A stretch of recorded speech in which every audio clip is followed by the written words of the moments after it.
sénateurs, vous avez un rôle à jouer pour aider à corriger les excès du passé. Vous les collègues du Grand Kivu, quittez les groupes armés, je vais le dire.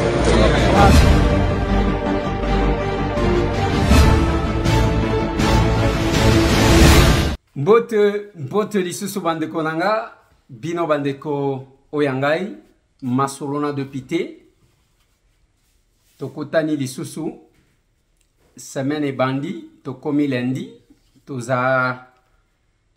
lelo toza déjà les 12, ouais, les 12 juin 2023, masolona de pité, nalingi to solo la makambu ya mboka na biso. Polémique sur l'inauguration, il y a usine, il y a rassemblage, il y a Bamituka, il y a Mercedes. Ça va dans tous les sens. Masolo. Masolo na de pité. Tozolo bela makambu ya insécurité na Kinshasa. Insécurité oyo utaki na kwa mutu. Ndenge zaliko se diriger vers le Congo central. Qu'est-ce qui se cache derrière? Masolo.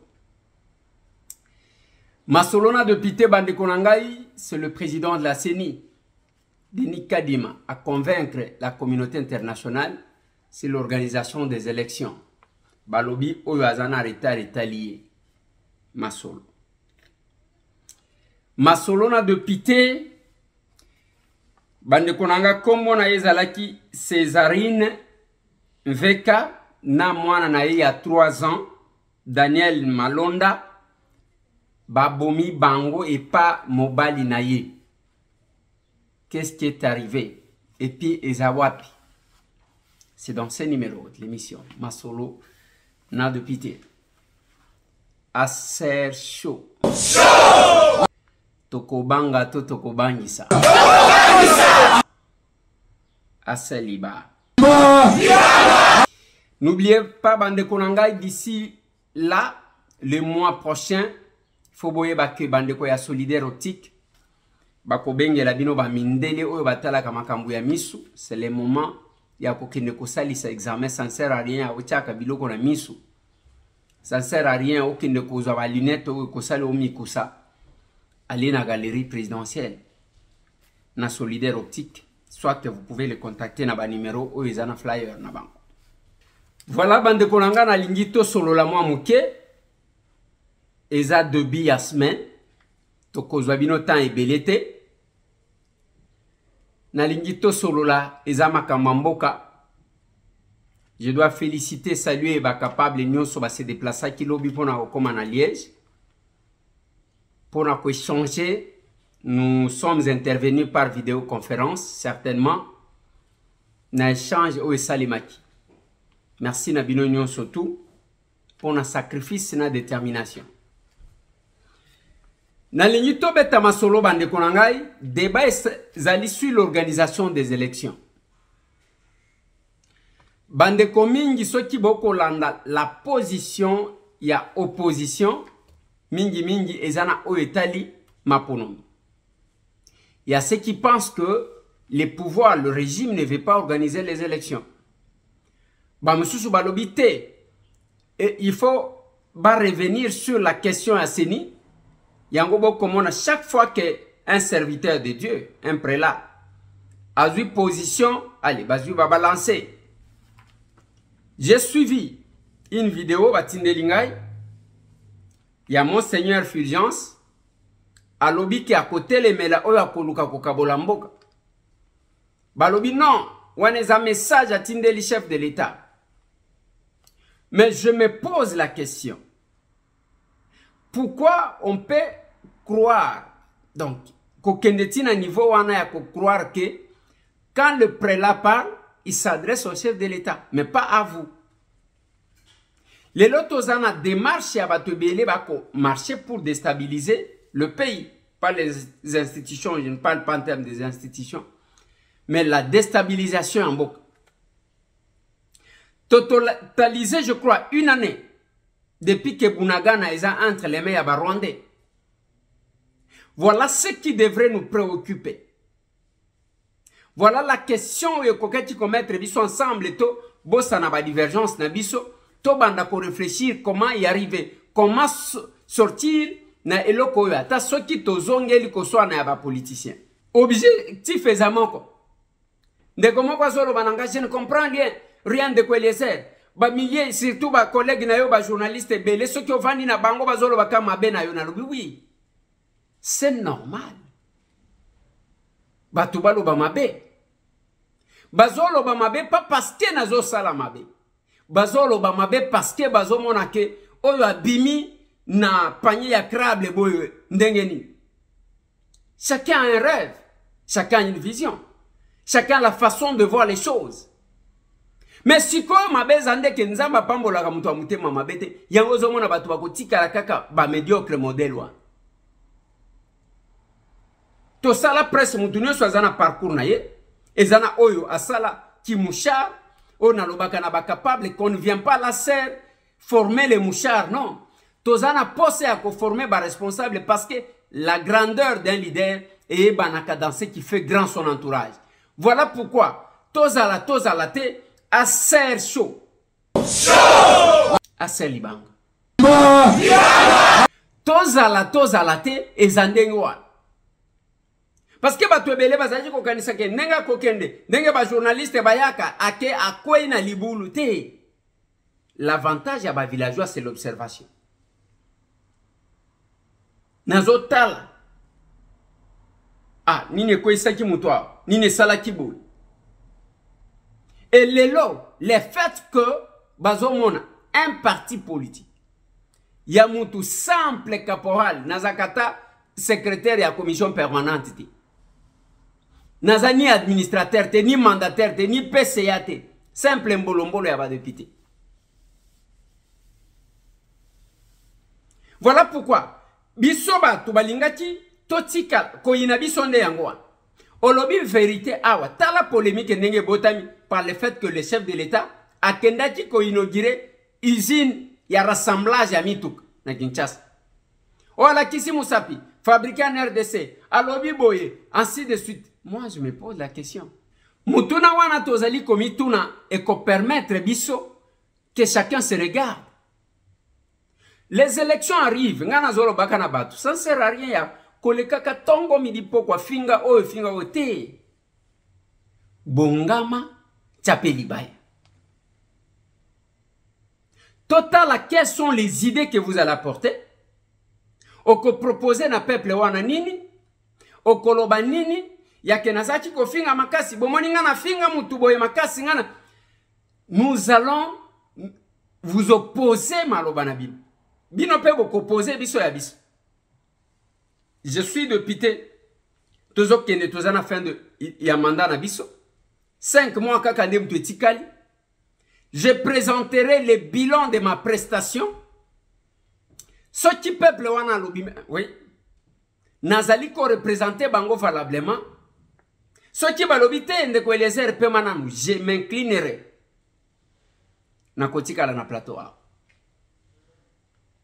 Pwelo kongana tuna kabatu. Okoya koloba à part ko inventer lokuta. Okoya koloba ni? Le mission parlementaire. Tokoya kope sabino synthèse. Il y a oyo biso to sali comme bilan à la fin de l'émission. On ne doit pas chercher il y a kotumamboka parce qu'on a besoin d'accéder à des fonctions. Non. Batu bazalaki kotuna ndeko Eliezer osali parti pona nini. Pour le moment bobandi kope sabiso raison malembe malembe. Tout ce qui est comme agitation, tout ce qui est comme campagne de diabolisation, objectif faisant qui est M. Tambo. Mais si les gens pensent que nous se croyons la Congo et Yanango parce que ça va faire du mal au chef de l'État, mais retenez, Félix Antoine Tshisekedi Tshilombo ne restera pas éternellement président ya Congo. À Kosala ya yetan et puis à Kolek. Mais nde place Ngaina senga kabatu batala la sagesse de Salomon dans la Bible. Kotala mukolo mwana na oya lobaki te ba pasola bango nyonso pour que to perdre. Nous nous battons, il y a qu'à faire comprendre bandeko que le Congo est plus important que nous tous. Biso nyonso tokoleka un jour, mais total, qu'est-ce que nous allons léguer à nos enfants? Biloko biso tozo tali saka batu action commune pour la République yangoa. L'essence de notre démarche, l'essence de notre combat. Yangoa. Lelo batu bazomona ke ata soki Kagame azui, ata soki oyo azui, etikali tout ce qu'on dit sur le Congo au lieu de travailler en fonction ya bomoko pona ko bundisa monguna ata soki boye ko swana par la suite. Si quelqu'un n'a pas pitié, si quelqu'un n'a pas les soucis pour son pays, comment cette personne peut prétendre Konuka Kokambayango? J'ai appris, j'ai suivi la déclaration à Vienanga Joseph Olenganko et Mukunji. Et là, je comprends, je n'ai pas entendu ça de sa bouche, que Yépe a se prononcé pendant qu'on a la candidat président de la République. Tolobi, mais où est le mal? Moutouaza libre. Depuis les années 1990, mon pépé à démocratisation s'est coué l'Afrique. Tozongi na multipartisme. Chaque individu est libre d'exprimer ses ambitions. Mais toi, quelle est l'idée? Quel est l'intérêt derrière ça? Eza bolingo ya Congo ou bien zakaka ya kibamona pekinga pe na za mobile. Et c'est la question qu'on se pose. Nazo mituna. Il fallait qu'il tole qui ça tous les temps ya koswan. Tous les temps. Au manitango wazaji kotambola boy. Au manitango wala kisaki musapi boy. Ainsi de suite. C'est ça. Yangonga na talisa kibino. Les gens manquent. Biloko ya ko reprocher na chef de l'État. Yo so moni opposition zo sale mamikolo. Tokomi ko sala opposition na biloko akolia. Banda, en tout cas, Joseph Kabila était au pouvoir. Mouzé Laurent Désiré Kabila aya au pouvoir. Le maréchal Mobutu Azalaka na pouvoir. Joseph Kasavubu, le tout premier président de la RDC, Azaki na pouvoir. Jamais na yoka opposition basée sur biloko akolia. Opposition na Congo ezo salema sur biloko akolia. Oya lia kamisili, te ba o wana balia kandunda, ba o balia kangai ngai. Je ne comprends rien. Et ce que nous voulons, Ezaya Kemuto présenter un projet de société. Oza capable à réaliser, c'est ça aussi la politique. Nous descendons très bas. Il y a que tout ce qu'il y a comme critère. Nenezo finga makasi. Nenezo soigne sa batu makasi. Nana yebi koko sa makasi. Nana yebi koko se la batu makasi. Et c'est ça. Le Congo ne devrait pas causer la nengwana. Je me rappelle Tozaki na conférence moko ba invité Kibiso na prof Kalele. Quand il intervenait, il disait ici ce n'est pas question de l'opposition ou de la majorité. Et ça question ya mboka. Et puis à lobby nzamba za lokola apesa biso bomengo ya makasi mais qualité ya bato. Mais nous à l'action commune pour la République. Nous estimons que l'homme dont il est question, ce sont des responsables, c'est l'élite. Qu'est-ce que nous présentons comme discours? Nini tozotali sabatu pour accéder à des fonctions. Quel est le discours que nous tenons? Est-ce que nous sommes capables de réaliser au biso tozolo banabatu? Parmi les questions à se poser. Chaque fois que biso tozoaka parole, même temps où tozotal, j'estime que je dois dire ce que je peux réaliser. Tobani Koswana et Félix Alakisaki, makambu ya rassemblage, va commis Made in Congo, va commentaire et commis belé. Mais moi, la question que je pose, est que Boyoka Kina Munoko ya chef de l'État lobi ke o basali angona Congo ou bien à la Kisi Moussapi. Tango à la Kisi Moussapi, akoka ki pe koto na mutu wana ke bongo yo commis Made in Congo et lobini. Et que wana koti ko répondre parce que yemto akomaki. Si comme Mercedes sango parce que mutu wana za indien. Mercedes sango basala kango na Inde. Et sa licence au azanam. Mais nous prenons tout le temps. Ya kole kisawan. Awa boyebi nzambela ngama kamboyo. na lingina tchela na lubino avant que na silisa bomo na polémique mususu to kobi na polémique moko ya de Braza hein lokola Koffi alobaki soki na ah kaitamwe na koma wana avant na koma wana na lingina pesa bino sango wana eza sango ya mawa toza na village moko babengi Vwangu. Village Vwangu eza na presque 170 km ya Matadi. Toza na Congo Central. Monsieur moko kombo na ye Crispio Malonda Mabiala. Atali a soupçonné mwasi na ye que abimakana mibali. Na ebite soki sur base yani. Tango batu balali vers le matin à calibre 12 na ye. Parce qu'il y a kata kabilanga mais azakana munduki na ye minduki abiso ba villageois azui munduki wana likolo ya jalousie abeti mwasi na ye komo na ye Césarine Veka abeti masasi abomiye akosuka wana te alandi mwana ya 3 ans mwana na ye moko Daniela Malonda abeti mwana wana ya bébé masasi abomi tangu etani na tongo batu panique qu'est-ce qui se passe masasi ba vérifier tata wana likolo ya jalousie likolo ya zuwa abomi mwasi asuki na mwasi te alandi na mwana innocente babomi eka ndenge baboma mwana moko tolinga kobeta masolo te bakenda kofina mwana na piscine epa batu tobengaka bakonzi tango afini mwana bomi mwasi abomi mwana batu siko tango balamuki ba vérifier abomaki mwasi na mwana likolo azuwa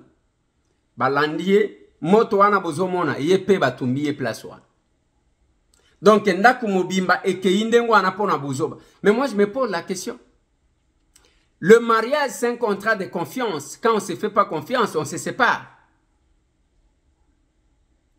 Mais comme à niveau ya que pas seulement abomi mwasi alandi mwana oya yebi likambute abomi, mais conséquence c'est que population pe ba yeba abomi yeba tumbiye ndaku histoire ya ndaku esili likolo ya zo bolingana na bolamu soki kosuka ngana ebite wana na tikeli bino bosala commentaire eza malamu eza mabe selon bino il faut qu'on vende na modèle nini. Quelle est la réaction normale ya que soki mwasi to mobali a soupçonné partenaire na ye kobima? Quelle est l'attitude à prendre? Ils sont partis à 3. Césarine Mveka, Daniela Malonda, un bébé, et puis les fameux Crispio Malonda Mabiala. Bango nyonso 3 partis. C'est quand même une nouvelle triste au Tozanango. Bande konanga na lingina sukisa na question msusu qui fait polémique. Question eza ya arrestation ya Salomon Eska. Ça va dans tous les sens. Oya lobi boy, oya lobi boy. Non mais moi je pense que il faut tout calmer Barder Nabiso. Lokola asia kiti na prison à cause à la devant son juge naturel. Kuna ndeba koyeba ezaya solo to ezaya lokuta. Et ce que nous voulons, ezaya que vérité éclatée. Et loko to linge za que vérité zal. Ce qui a innocent batikiye, ce qui a coupable bako katela ye tumbu selon likambo sala ya mabe. Mais ce qu'on ne veut pas, ezaya que to dramatiser une situation qui peut être simple. Allons-nous étouffer les services va fonctionner te? Allons-nous étouffer la justice na fonctionnement nango te? Est-ce que tokoluka ke yango pe justice et condamner mutu innocent na lobité. Est-ce que tokoluka que justice et banda ko couvrir bato baza coupable yangote toti ke la bao batanga musala wana basala musala na bango mutu pa ko kufa kuna azate ndenge na lobaka boyebi to koma na mboka na biso na point ya que nyonso ekomi kaka mabe. Quand j'intervenais bokolandango na tranche na lingina tshela bino kala mingite ya d'intervention na biso notre prestation oh il y a mois de septembre il y a mois de mars session de mars 2023 na mona ki bayeli biso de jasnel kuna nazo ka bazo sala stratégie ya ke bazongisa ye parce que la Banque mondiale ngana éviter ça risque de créer une crise entre les institutions que personne ne saura gérer. Bien que tu aies un problème ya courant, bien que tu se plaignaka, mais tu vas comme baba, va faire sa parole, abstention, va faire sa parole, abstention. Selon Batu, parce que moi le meilleur et tambolaki, ce n'est pas le travail que nous sommes allés faire. Mais ceux qui te lignent dans le monde à polémique et kobanda tongo midi pourquoi bato congolais bazalaka neti bazalaka na laboratoire a mikolo yo komika de braza oyo de braza na lignina tshela bino ba élément botala ba de braza moko soki donc mutu nyonso akomina de braza rai depuis que Kofi alobela ki soki dozo kende na régie siko ba congolais pardon. Allez, la première personne, Gaz Mawete de Braza. Bacheli biso image wan. Yami Balé. Prophète Joël Francis Tatou de Braza. Allez, Bacheli biso kuna. Yami Sato.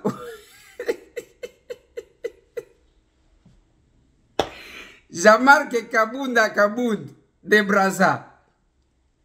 Balongwe kuna siko Kofi bache soki Kofi ya mboga ni bache lokola Mujahideen balongwe kuna lokola ya boy de Braza baye kocha ye kote mususu après bache Kisinjora de Braza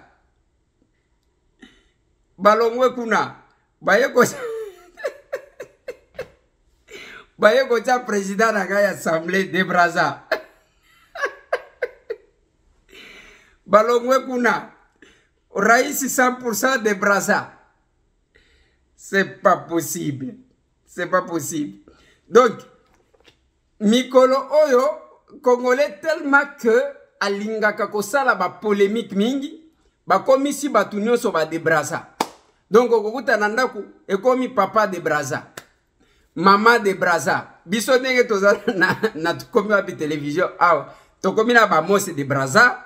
Ba Manix de Braza, ba Makesela de Braza, ba Voldine de Tony de Braza, ba Didier Kikou de Braza. Donc comme il y a ba de Braza, je ne sais pas. Je ne sais pas. Donc ça va dans tous les sens. Bande konangai, avant que na soukisa, na lignina ye bisabino, pourquoi nous avons créé la serre? To créer parti, oh, pas pour la concurrence avec qui que ce soit. Mais nous avons estimé que ce pays mérite un salut. Et le salut ne viendra pas na mapata et koutaka ki panabiso. Nous sommes trop dans les polémiques. Na kofinga na koswan. Un jour, Tokota la yopé un observateur. Nous ne sommes pas de ceux qui encouragent les gens qui se reposent pendant que les autres travaillent. Landaba oyo bazo distraire batu sur les réseaux sociaux dans le média pour na kofinga ka batu tongo midi poko. Ce n'est pas ce qui va nous arrêter. Ngana lobaka na batu. Critiquer nga par rapport ya musala ngana salak. Okomona mtu avani Eliezer depuis akendaki kuna proposer loi nini. Un problème. Papa tshela ngana moi synthèse de ce que nous avons fait au mois de mars, session de mars.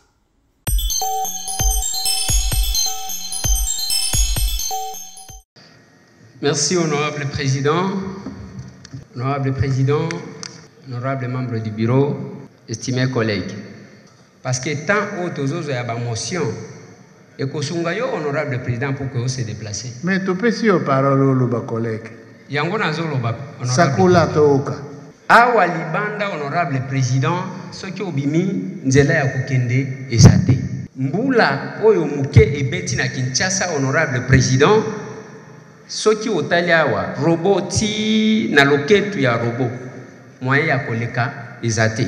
Honorable président soki omeki kokita na Wileri pour que okende na ville kobanda avant comme food market ti okiti kuna moyen ya koleka ezate maiti na loketu mitu kezo lekate. Soki olongwe wana honorable président okei na 24 net toujours s'engager toujours vers la ville moyen ezate honorable président. Na boulevard du 30 juin devant chancellerie des ordres nationaux mai etondi na ndenga kosakana te parce que tomoni ya liboso bato balamuki babandi ko buka ozala na mikanda te bazo buka. Mais la solution ezate honorable président. Conséquence même Gombe ezalaki ko inondé te pour le moment ezali ko inondé honorable président. Parce que la manière dont balabala ezali ko inondé ezo prouver bato bayebi kaka ko buka mais bayebi ko curer ba caniveau te. Même quand on cure les caniveaux, bako tirer ba caniveau batiki busoto wana et kondisi lisusu nzela honorable président. Na suka nango ezongi na kati wana. On dépense doublement les moyens de l'État. Ezota la côté ya Pullman. Batongi ndaku presque na makadam. Afrika sabubu wana tile lo mutu keleka lisusu te. Mais on se pose des questions sur les embouteillages que nous connaissons. La conséquence, il y a une ville abandonnée, une ville auto-évitée, et que biso ba élu. On se demande ce que nous pouvons faire exactement par rapport à nos compétences dans le gouvernement provincial. Tozali ko subir yango biso nyonso. Sonezo sala, c'est quand on filme ici, on prend le palais du peuple, o biso tozo sangana ka mikolo nyonso. Soki obimi akomona ba bitu ka misusu kufi wana. Nzela moko tolekela kaka yango. Nous en souffrons souvent. Et nous demandons votre intervention, honorable président, si une solution peut être trouvée pour la ville-province de Kinshasa. J'ai dit honorable président.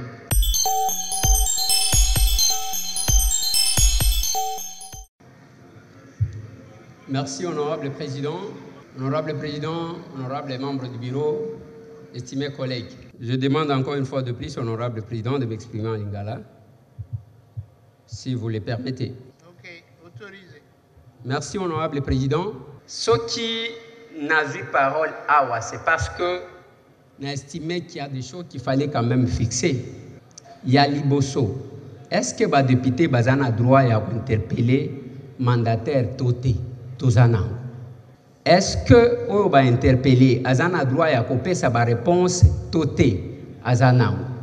Est-ce que Tozana a problème il y a courant à Kinshasa pe na Congo Toté? Tozana problème. Il ne faut pas tobima awaneti tozo jouer na chauve-souris. Bato liboso babimia au chef de l'État, le kola uti konome ye ainsi de suite. Bozo kateke bazo kanga batu na la police parce qu'on a falsifié. Ce n'est pas parce que mutu banome ye pas chef de l'État ne balongoli prérogative ya contrôle, to ya interpellation. Tozana problème ya insécurité makasi ya wana Kinshasa. Nazo tuna honorable président otune langa monsieur le DG.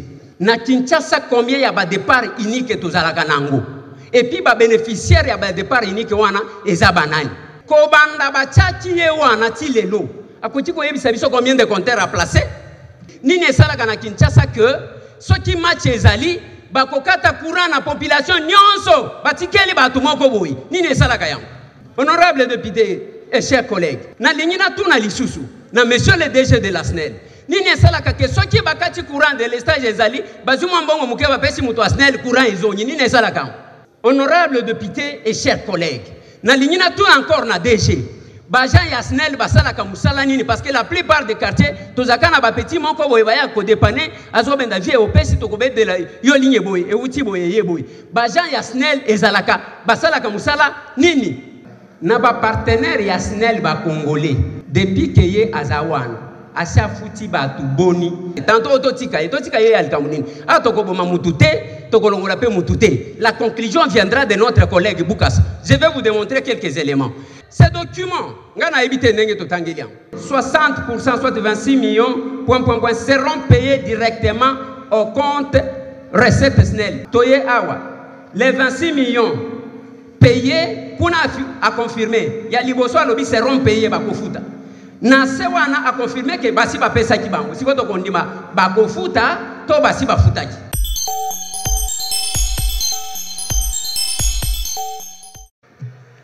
Merci, honorable président. Honorable président, permettez-moi de parler en lingala parce que je suis à l'aise. En lingala, honorable président. Honorable président, honorable membre du bureau, estimés collègues. Boyebi, il y a peu, le président de l'Assemblée, Alobana Bisso Awa, chers collègues, quitter les groupes armés. Tout le monde a une petite blague, ma collègue Nabiso Missoussou Baya, comme le président Awa. Les lotos commis, est-ce que Bozomo n'a que l'insistance, Oyo Elingi Kosale Mayake Tolobaka, est vraiment une décision ya côté Kakabande, Bisika Bande, comme Missoussou Bazaliko dépend. Combien basi bazu motion d'information ya kolobela biso o balingi balobela kaka awa pour que tobi misaka ba makam.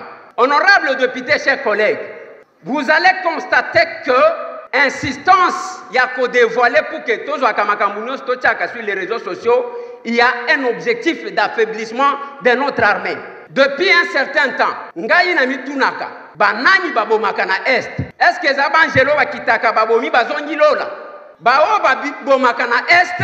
Bazali kaka awa bisika tozali awa. Et comme vous savez, chers collègues, depuis des années, ezana batuba boma na sima ko boma ba yekoza ba fonction na Kinshasa. Et nous devons nous lever comme un seul homme pour na côté les melabango. Aujourd'hui, chers collègues, kolobake to débattre de la question sécuritaire parce que Excellence venait de parler. Quelle est l'information que vous voulez ajouter au Bokoti kolobate pendant que nous sommes avec vous? Il y a eu plusieurs choses qui vous ont été demandées. Il n'y a que celui qui a les informations si la question de l'Est a yakopesa. Par contre,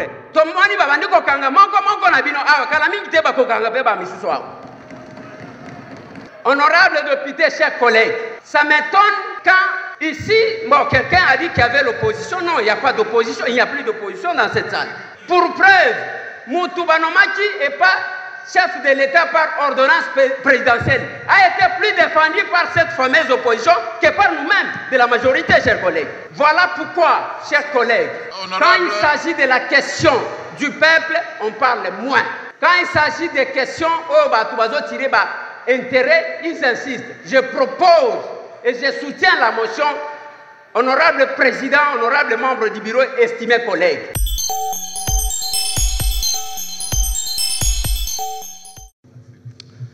Honorable président, honorable membre du bureau, estimés collègues, je vais aborder la question numéro 6, le point 6, en rapport avec les contrôles parlementaires. Honorable président, nous avons quand même un tout petit peu inquiet, dans le sens où Tolobaka Nyonso, mais des fois Tobosanaka, ce qui est plus prioritaire. Nakati ya contrôle parlementaire uchi kolobango honorable président ba collègue ba uchi koloba awa seni ezo poser problème enrôlement ba tout banrôler ba touté mais honorable président tozana ba compatriote oyo ba moni ata possibilité ya komona machine wana te pour se faire enrôler. Honorable président, nazo proposé que la priorité de cette session que ça ne soit pas kobenga seni aya awa honorable président, que ça soit une plénière qui sera consacrée à l'évaluation des accords que nous avons signés avec d'autres pays, tant sur le plan économique que sécuritaire, honorable président. C'est notre pays qui est en danger. Les élections, nous allons les organiser parce que le pays existe. Sans l'existence du pays, les élections n'auront pas de sens. Totika Kozalaka ba égoïste à réduire le Congo à Kinshasa. Je suis élu de Kinshasa, honorable président. Mais Nganazo la parce que les accords qu'on a signés sur le plan militaire, Toyebite, lelo na mboka na biso toyebi te nani aza na kati nani azokota nani azobima fonctionnement moko ezali ko affaiblir même d'effort notre armée est en train de fournir, honorable président.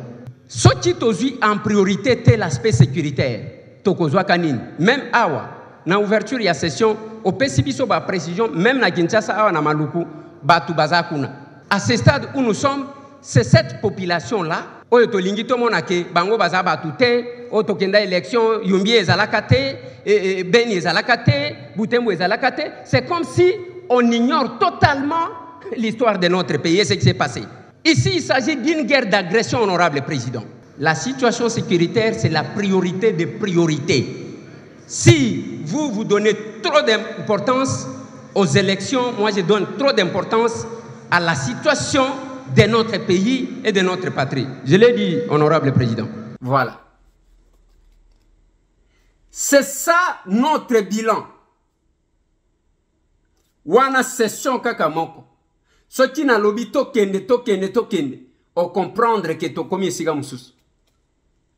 Tango zomona, sango mokonzi, Israël Moutombo. Vous lancez un message, toza 500 d'hôpités. Je dois saluer mon frère Israël.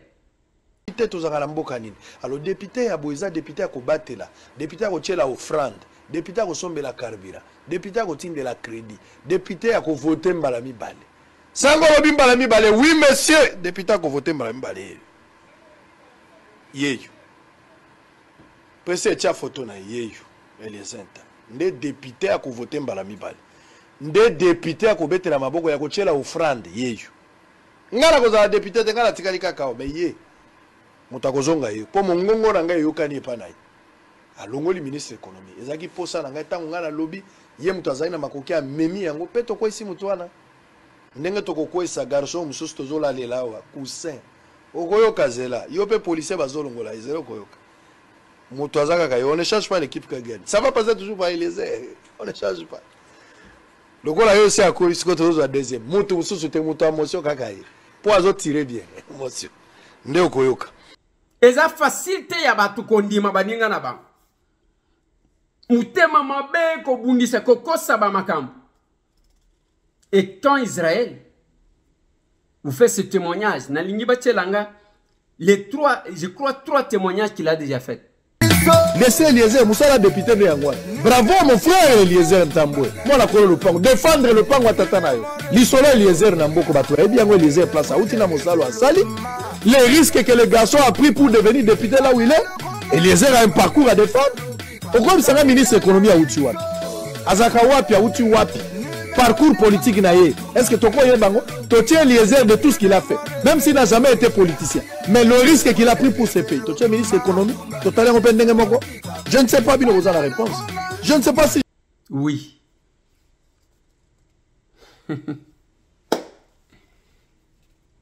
Ba témoignage wana tozwango kaka wana te. Mon vieux Martin Fayoulou aloba yango.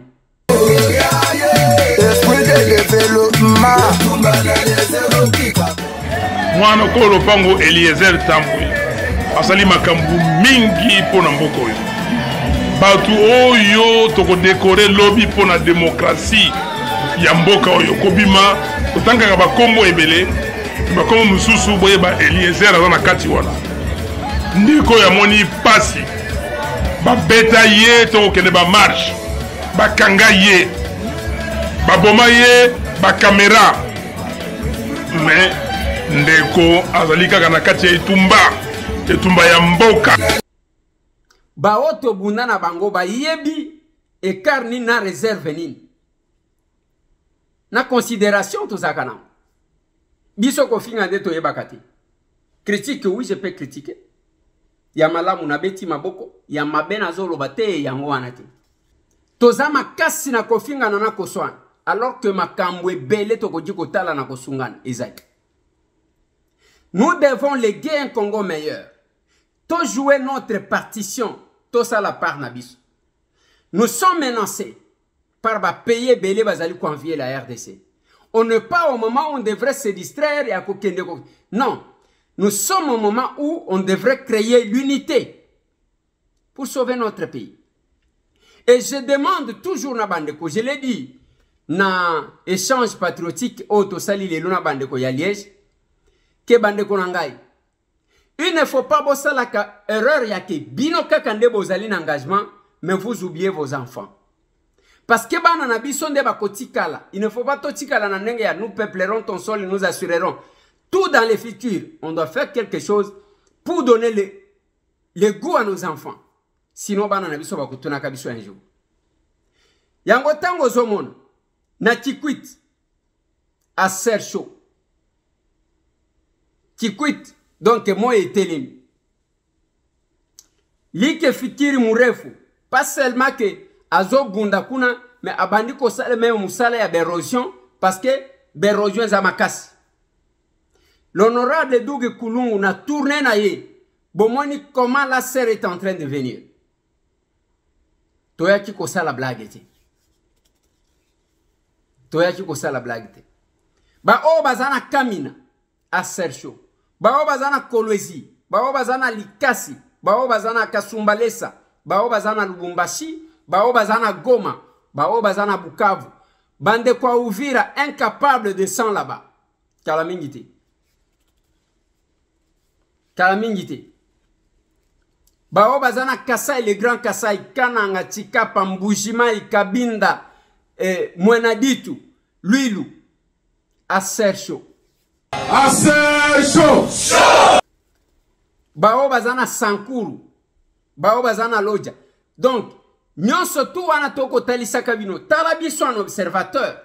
Un jour, yo pe toko tala un observateur. Bande konanga na sukisi wana pona lelo parce que za lundi na tike la binotan. Tozo mon analyse. Mais sinon, rejoignez-nous. Tout mon ami.